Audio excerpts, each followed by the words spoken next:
தமிழ் சினிமாவில் அப்பாவுக்கும் மகளுக்குமான பாசப்பிடிப்பை சொன்ன பாடல்னு சொன்னால் உங்களுக்கு ஞாபகம் வர பாட்டு இது. இந்த ஜேர்னலில் காட்சிப்படுத்தப்பட்ட டாப் 5 சாங்ஸோடைய பார்ட் 2 தான் இது. சாங் நம்பர் 5 அண்ணாமலை படத்தில் ஒரு ஆழமான அன்பை சொன்ன பாடல். ஒரு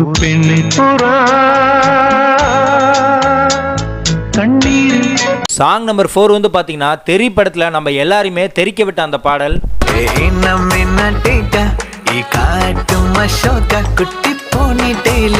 சாங் நம்பர் 3 வந்து பாத்தீங்கன்னா என்ன எறிந்தால் படத்துல ஆர்ப்பாட்டம் இல்லாம அன்பை சொன்ன ஒரு அழகான பாடல். என்ன வேணும் சொல்லு, உலகத்தை காட்ட சொல்லு, புது இடம் புதுமே. சாங் நம்பர் 2 வந்து பாத்தீங்கன்னா மனநிலை பாதிக்கப்பட்டவருடைய மகளின் பாசத்தை இந்த உலகிற்கு சொன்ன பாடல். ஆரிரோ ஆராரிரோ இது தந்தையின் தாலாட்டு. சாங் நம்பர் 1 வந்து பாத்தீங்கன்னா மகளுக்கும் போராளி பெற்றோருக்கும் இடையான பாசப்பிணைப்பு தான் இந்த பாட்டு. ஒரு தெய்வம் தந்த பூவே.